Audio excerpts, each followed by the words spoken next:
नमस्कार। आज हम एक अहम मुद्दे पर बात करने वाले हैं जो हाल ही में सीतापुर उत्तर प्रदेश में हुआ है। जी, ये मामला एक सरकारी शिक्षा अधिकारी और एक स्कूल प्रिंसिपल के बीच का है। हाँ, और बात सिर्फ एक टकराव तक नहीं रुकी।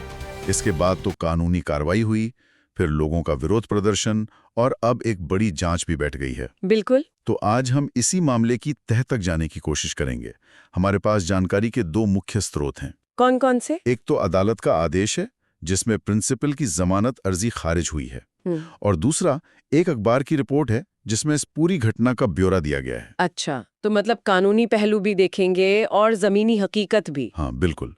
कोशिश यही है कि हम समझें कि कानूनी तौर पर क्या हुआ, समाज में इसकी क्या प्रतिक्रिया हुई और अब प्रशासन क्या कर रहा है। ठीक है। तो चलिए शुरू करते हैं। सबसे पहले ये घटना आखिर हुई क्या थी? आरोप क्या है? आरोप ये है कि महमूदाबाद ब्लॉक में एक प्राइमरी स्कूल है नदवा, वहाँ के हेडमास्टर हैं बृजेंद्र कुमार वर्मा।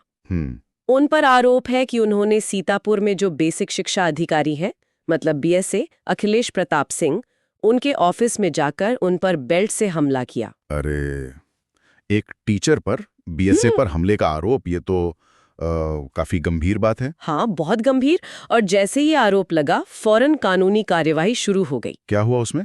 हेडमास्टर बृजेंद्र कुमार वर्मा के खिलाफ मुकदमा दर्ज किया गया। फिर उनकी तरफ से जमानत के लिए अर्जी दी गई। इसका क्राइम नंबर है 2792025। अच्छा। कोर्ट के जो कागजात हैं उनमें कई धाराएं लगी हैं भारतीय न्याय संहिता की, जैसे धारा 109(1), 115(2), 132। ये तो काफी सारी धाराएं हैं। आमतौर पे इनका मतलब क्या होता है? देखिए, मोटी मोटी बात यह है कि ये धाराएं उकसाने, गंभीर अपराध की कोशिश करने, सरकारी कर्मचारी को ड्यूटी करने से रोकने के लिए हमला करने, खतरनाक हथियार से चोट पहुंचाने, हमला करने और क्रिमिनल फोर्स इस्तेमाल करने जैसे मामलों से जुड़ी हैं। तो मतलब प्रोसिक्यूशन का कहना था कि ये गंभीर मामला है? बिल्कुल। सरकारी वकील ने जमानत का पुरजोर विरोध किया। उन्होंने कहा कि ये मामूली झगड़ा नहीं है, ये एक सीरियस क्राइम है। इसमें न सिर्फ सरकारी काम में बाधा डाली गई, बल्कि एक तरह से जान से मारने की नीयत से हमले का भी आरोप लगाया गया। इसीलिए उन्होंने कहा कि ये नॉन बेलेबल है, गंभीर है, जमानत नहीं मिलनी चाहिए। और हेडमास्टर ने अपने बचाव में क्या कहा? हेडमास्टर बृजेंद्र कुमार वर्मा का कहना था, उनकी जमानत अर्जी के मुताबिक, कि उन्होंने कोई अपराध किया ही नहीं है। अच्छा। हाँ, उनका दावा था कि एफआईआर में जो बातें लिखी हैं वो मनगढ़ंत हैं, झूठी हैं और उन्हें किसी साजिश के तहत फंसाया जा रहा है, बस एक तहरीर, मतलब एक लिखित शिकायत के आधार पर, इसलिए उन्हें बेल मिलनी चाहिए। तो फिर कोर्ट ने क्या फैसला किया दोनों पक्षों तो सुनने के बाद? कोर्ट ने, मतलब सीतापुर के चीफ जुडिशियल मैजिस्ट्रेट ने मामले की गंभीरता को देखा, सारे फैक्ट्स और हालात पर गौर किया और 25 सितंबर 2025 को जमानत याचिका खारिज कर दी। हाँ, कोर्ट ने साफ कहा कि अभी के हालात में अभियुक्त को जमानत देना ठीक नहीं होगा।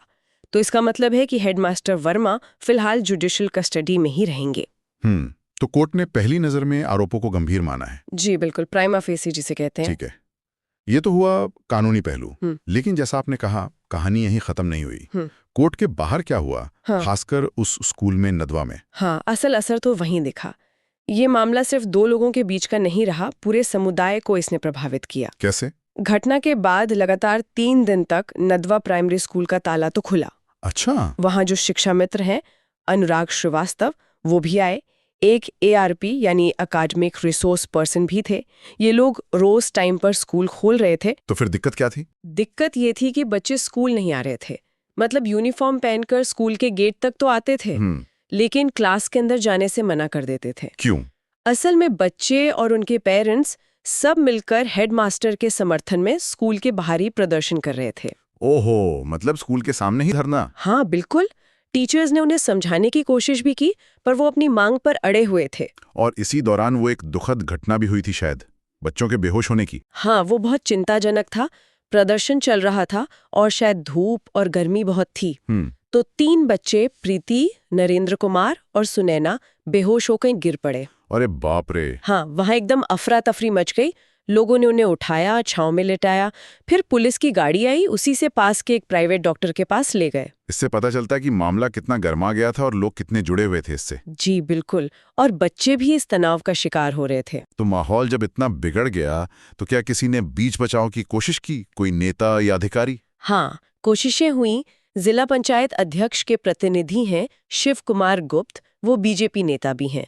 वो मौके पर पहुंचे। अच्छा। उन्होंने गांव वालों से काफी देर तक बात की, बच्चों को बिस्कुट वगैरह भी बांटे, घंटों तक समझाया कि स्कूल चलने दें। तो क्या गांव वाले माने? शुरुआत में तो वो तैयार नहीं थे, लेकिन बाद में शिव कुमार गुप्त ने मीडिया को बताया कि बातचीत पॉजिटिव रही है और गांव वाले मान गए हैं। उन्होंने उम्मीद जताई कि स्कूल जल्दी ही नॉर्मल हो जाएगा, क्योंकि आखिर बच्चों की पढ़ाई का नुकसान तो हो ही रहा है। ये बात तो सही है।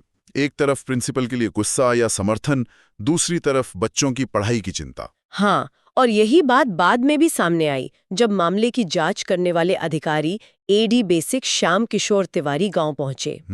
तो गांव वालों ने उनसे भी यही कहा कि वो नहीं चाहते कि बच्चों की पढ़ाई का नुकसान हो। तो मतलब मिली-जुली प्रतिक्रिया है, प्रिंसिपल के साथ भी हैं, पर बच्चों की पढ़ाई भी चाहते हैं। बिल्कुल, वो न्याय भी चाहते हैं और शिक्षा भी। ये एक बहुत ही मुश्किल संतुलन साधने वाली स्थिति है। जाहिर है, जब मामला इतना बड़ा हो गया तो प्रशासन ने भी कोई कदम उठाया होगा, सिर्फ पुलिस जांच से अलग। हाँ बिल्कुल, जब बात इतनी बड़ी तो ऊपर तक गई। एक हाई लेवल जांच के आदेश हुए। अच्छा, कौन कर रहा है ये जांच? इसकी जिम्मेदारी 2 अधिकारियों को दी गई है।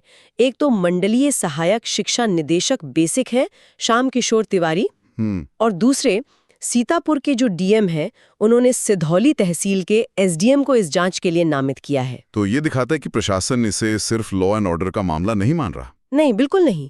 इसे एक एडमिनिस्ट्रेटिव और शिक्षा विभाग से जुड़ा गंभीर मुद्दा माना जा रहा है। तो इस जांच टीम ने क्या किया अब तक? क्या कार्रवाई हुई? जांच तेजी से चल रही है। शुक्रवार को ये दोनों अधिकारी बीएसए ऑफिस गए थे, आज भी देखे गए। और ऐसा नहीं कि सिर्फ एक ही पक्ष को सुना जा रहा हो। मतलब इसी मामले में एक और सहायक अध्यापक सस्पेंड हुए थे, संतोष वर्मा। टीम ने उनसे भी बात की और उनके बयान भी लिए हैं। तो कोशिश है कि मामले की पूरी तस्वीर सामने आए। हाँ, लगता तो यही है। क्या ये टीम नदवा गांव भी गई, जहां स्कूल है, जहां प्रदर्शन हो रहा था? जी, एडी बेसिक श्याम किशोर तिवारी खुद शुक्रवार को नदवा गांव गए थे। वहां क्या हुआ?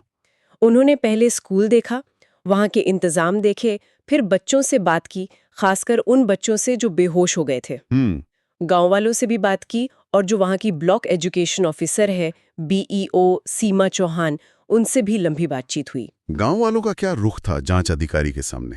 खबर ये है कि शुरू में गांव वाले थोड़ी झिझक रहे थे बात करने में, शायद माहौल की वजह से। हो सकता है। हाँ, लेकिन एडी बेसिक के समझाने पर वो बात करने को राजी हुए और उन्होंने अपनी बात रखी। इस मामले में एक और टीचर का नाम भी आया था ना, जो सस्पेंड हुई थी, अवंतिका गुप्ता। बिल्कुल, सहायक अध्यापिका अवंतिका गुप्ता। उनका नाम भी इस बेल्ट कांड में आया था, जैसा मीडिया कह रहा है। उन्हें भी सस्पेंड किया गया था और आदेश था कि वो ब्लॉक रिसोर्स सेंटर यानी बीआरसी महमूदाबाद में रिपोर्ट करें। अच्छा। लेकिन रिपोर्ट के मुताबिक उन्होंने शुक्रवार तक वहां रिपोर्ट नहीं किया था। बीओ ने भी ये कंफर्म किया। तो इस पर क्या एक्शन हुआ? एडी बेसिक ने इसका भी नोटिस लिया है।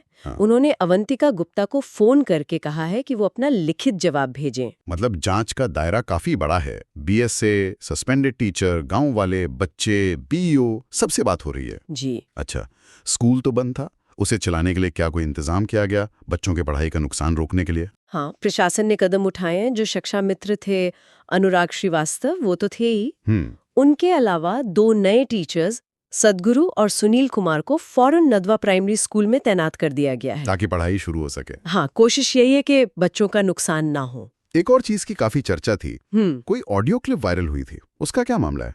हाँ, एक कथित ऑडियो क्लिप की बात भी सामने आई है।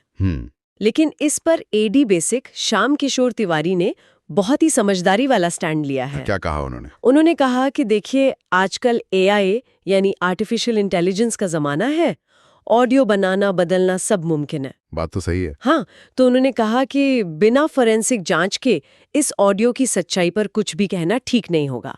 रिपोर्ट आने के बाद ही पता चलेगा कि ये असली है या नहीं। मतलब वो अभी कोई भी अटकल नहीं लगाना चाहते। बिल्कुल, और ये सही भी है, ताकि जांच किसी गलत जानकारी से प्रभावित न हो। तो कुल मिलाकर अभी जांच किस मोड़ पर है? कोई नतीजा निकला है अब तक? देखिए, एडी बेसिक ने तो यही कहा है कि जांच अभी चल रही है। इस स्टेज पर कोई प्राइमरी निष्कर्ष निकालना जल्दबाजी होगी। हम्म। वो कह रहे हैं कि वो हर पहलू को देख रहे हैं, सबसे बात कर रहे हैं, लेकिन उनकी पहली प्राथमिकता अभी फौरन की वो यह है कि स्कूल दोबारा नॉर्मल तरीके से चलने लगे, ताकि बच्चों की पढ़ाई का और नुकसान ना हो। जी। उनकी बातों से लगता है कि वो जांच को निष्पक्ष रखना चाहते हैं और किसी नतीजे पर पहुंचने से पहले पूरी प्रक्रिया फॉलो करना चाहते हैं। वाकई ये काफी उलझा हुआ मामला लग रहा है। हाँ, इसमें प्रशासनिक नियम भी है, कानून भी है और लोगों की भावनाएं भी हैं। सब एक साथ उलझ गया है। तो अगर हम पूरी बात को संक्षेप में देखें, सीतापुर में बीएसए पर कथित हमले की एक घटना हुई, उसके बाद हेडमास्टर गिरफ्तार हुए, कोर्ट ने जमानत नहीं दी, सही। फिर स्थानीय लोगों ने बड़ा विरोध प्रदर्शन किया, स्कूल बंद हो गया, यहाँ तक कि बच्चे भी बीमार पड़ गए। हाँ। और अब एक हाई लेवल जांच चल रही है जिसमें कई अधिकारी, कर्मचारी, गांव वाले सब शामिल हैं। बिल्कुल। मामला सिर्फ एक हमले का नहीं रह गया है। ये सिस्टम, कम्युनिटीज और एजुकेशन के बीच जो एक तनाव है उसको दिखा रहा है। सही कहा। और ये घटना हमें सोचने पर मजबूर करती है। किस बारे में? कि जब किसी सरकारी अधिकारी, खासकर शिक्षा जैसे अहम विभाग के अधिकारी और समुदाय के सदस्य, जैसे कि एक टीचर जिसका समाज में मान होता है, उनके बीच ऐसा बड़ा टकराव हो जाए, तो हमारी व्यवस्था, हमारा न्याय का तरीका और सबसे जरूरी बच्चों की पढ़ाई, इनके बीच संतुलन कैसे बने? ये बहुत बड़ा सवाल है। खासकर तब जब सरकारी कार्रवाई एक तरफ जा रही हो और लोगों की भावनाएं दूसरी तरफ। हाँ, ये सिर्फ सीतापुर की बात नहीं है। ये सोचना होगा कि ऐसे हालात को बेहतर तरीके से कैसे संभाला जाए। प्रशासन को, समाज को, सबको मिलकर सोचना होगा, ताकि नुकसान कम से कम हो। बिल्कुल। और सबसे जरूरी, बच्चों का नुकसान ना हो। चलिए देखते हैं इस जांच में आगे क्या निकल कर आता है। जी, नजर रखनी होगी।